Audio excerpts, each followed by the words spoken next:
আর বিস্কুটগুলো দেখুন পুরো দোকানের মতো হয়েছে, দেখুন আর কতটা খাস্তা হয়েছে, দেখুন খুব সুন্দর হয়েছে। এই দেখুন। নমস্কার বন্ধুরা, আজ বন্ধুরা আমি নোনতা বিস্কুট বানিয়ে দেখাবো। অনেকে আছে চায়ের সঙ্গে বিস্কুট খায়, আর মিষ্টি বিস্কুট কিন্তু অতটা ভালো লাগে না, আর এই নোনতা বিস্কুটগুলো চায়ের সঙ্গে কিন্তু খুব ভালো লাগে। আর দেখতে থাকুন আমি কীভাবে এই নোনতা বিস্কুটগুলো বানাই। বন্ধুরা, এখানে নোনতা বিস্কুট বানানোর জন্য এখানে হাফ বাটি আমি গরম জল নিয়েছি। গরম জলটা এমন আছে এইরকম হাত ডোবানো যাচ্ছে, এইরকম কিন্তু গরম জলটা নিতে হবে। ওই গরম জলের মধ্যে হাফ চামচ কিন্তু ইস্ট দিয়ে দিচ্ছি। ইস্টটা দিয়ে ভালো করে কিন্তু গরম জলের সঙ্গে মিশিয়ে নিতে হবে।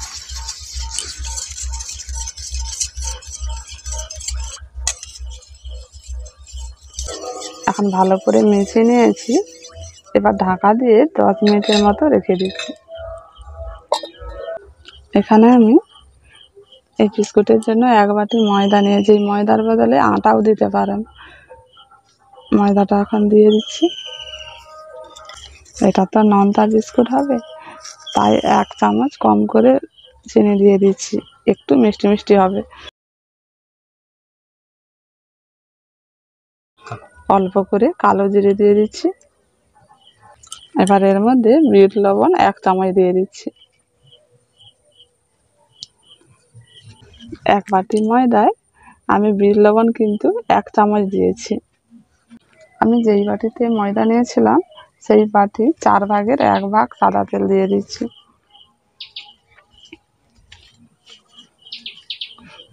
এই উপকরণগুলো দিয়ে এবার ময়দাটাকে খুব ভালো করে মাখিয়ে নেব।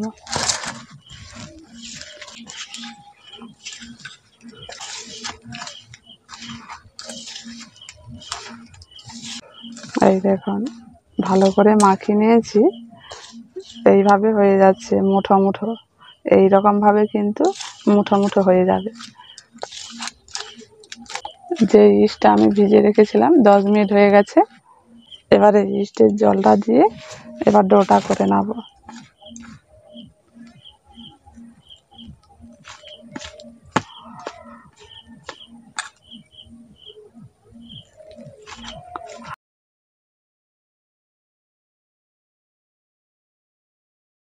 এটা অল্প অল্প করে দিয়ে যতটা জল লাগবে ততটা কিন্তু দিতে হবে।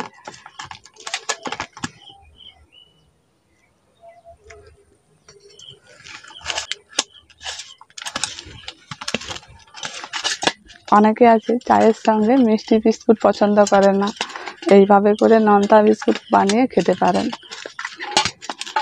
এখন দেখুন ডোটা তৈরি করে নিয়েছি। ডোটা কিন্তু বেশি শক্তও নয় আর বেশি কিন্তু নরমও নয়।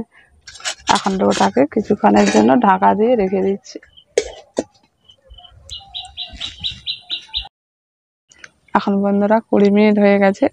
এবার ডোটাকে মেখে বিস্কুটগুলো বানিয়ে নেব। ডোটা একটু ফুলেছে, জলটা অনেকটা তো পড়ে আছে, একটু লেগেছে তাই একটু ফুলেছে। এবার ডোটাকে একটু ভালো করে মেখে নিচ্ছি।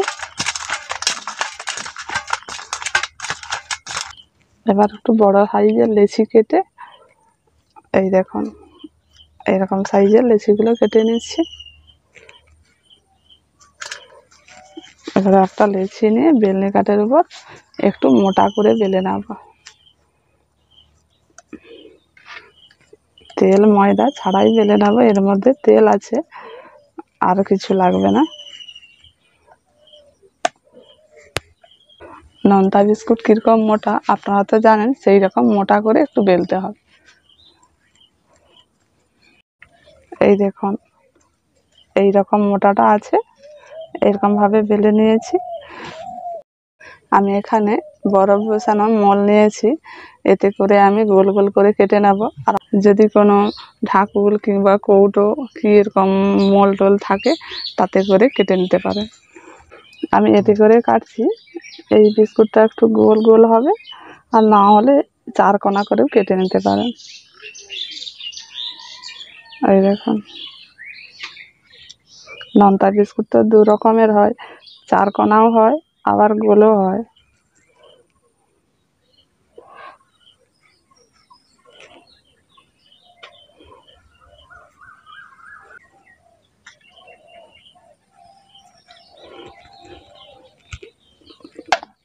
এবার গোলটা আমি রেখে দিয়ে সাইডগুলোকে আস্তে আস্তে করে তুলে নিচ্ছি।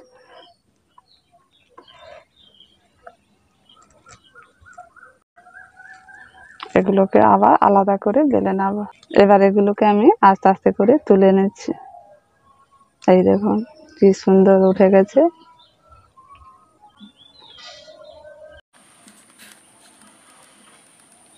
এখন সবগুলো তুলে নিয়েছি।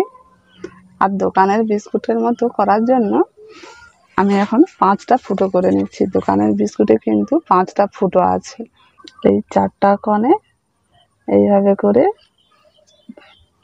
ফুটো করতে হবে, তাহলে কিন্তু দোকানের বিস্কুটের মতোই লাগবে। আর মাঝখানে একটা।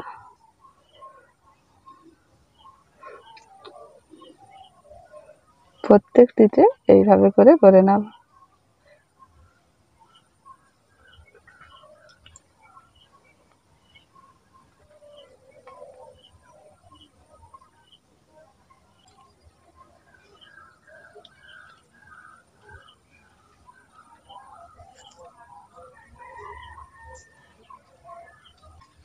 এখন দেখুন প্রত্যেকটিতে 5টা করে ফুটো করে নিয়েছি। পুরো দোকানের মতন কিন্তু দেখতে লাগছে, ভাজা হলে পুরো স্পষ্ট বোঝাই যাবে।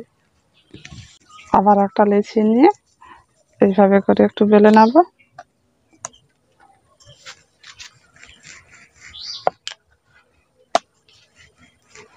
বেলতে যদি একটু অসুবিধে হয়, বেলনি কাঠের উপর অল্প করে একটু তেল মাখিয়ে নেবেন, তাতে কোনো ক্ষতি নেই। এই দেখুন আবার একটা বেলে নিয়েছি এইরকম মোটা করে।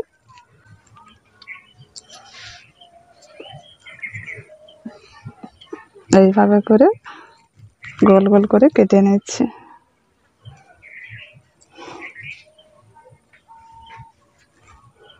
গোল বাদে বাকিটা এইভাবে করে তুলে নিচ্ছি।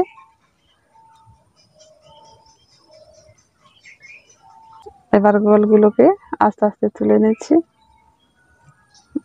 দেখুন কি সুন্দর হয়েছে।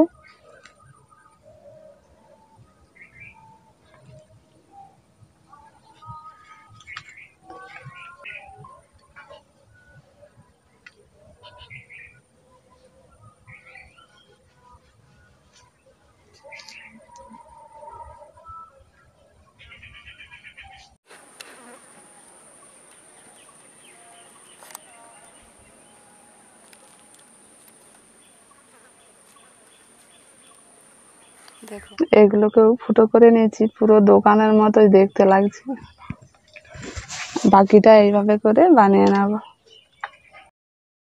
এখন সবগুলো বানিয়ে নিয়েছি।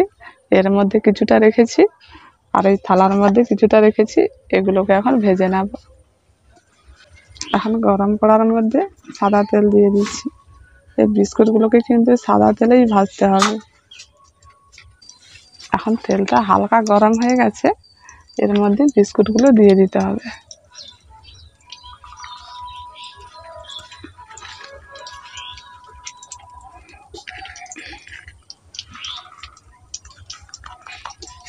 এই দেখুন আস্তে আস্তে করে কিন্তু বুজবুজ করছে, তেলটা খুব বেশি গরম হয়নি।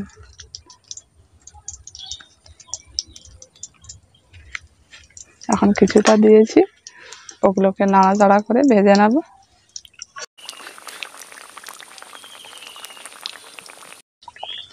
এখন দেখুন বিস্কুটগুলো কি সুন্দর ভেসে উঠে যাচ্ছে। প্রত্যেকটা বিস্কুট কিন্তু ভেসে উঠছে। এইরকম ভাবে কিন্তু ভেসে উঠবে। এগুলোকে এবার উলট পালট করে ভালো করে ভেজে নেব।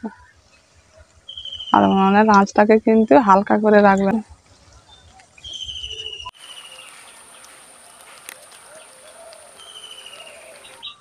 এখন দেখুন নাড়াচাড়া করে একটু লালচে করে ভেজে নিয়েছি।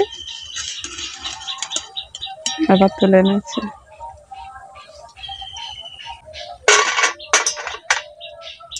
আবার কিছুটা তেলের মধ্যে দিয়ে দিচ্ছি।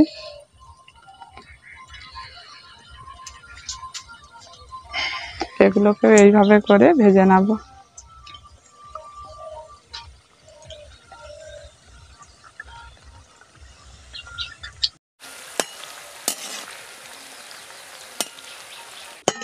এগুলোকেও মুচমুচে করে ভেজে নিয়েছি, এবার তুলে নিচ্ছি।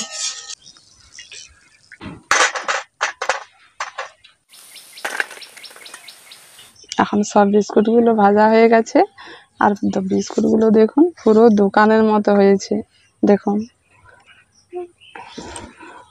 আর কতটা খাস্তা হয়েছে, দেখুন খুব সুন্দর হয়েছে। এই দেখুন, এইভাবে করে নোনতা বিস্কুট বানিয়ে বাড়িতে চা খেতে পারেন, কি এমনিও খেতে পারেন, বাচ্চাদেরও দিলে তারাও কিন্তু খুব খুশি হবে। আর একবার বানিয়ে দেখবেন, যদি ভালো লেগে থাকে অবশ্যই একটি কমেন্ট করে জানাবেন। আমাদের পাশে থাকবেন। সবাই ভালো থাকুন, সুস্থ থাকুন।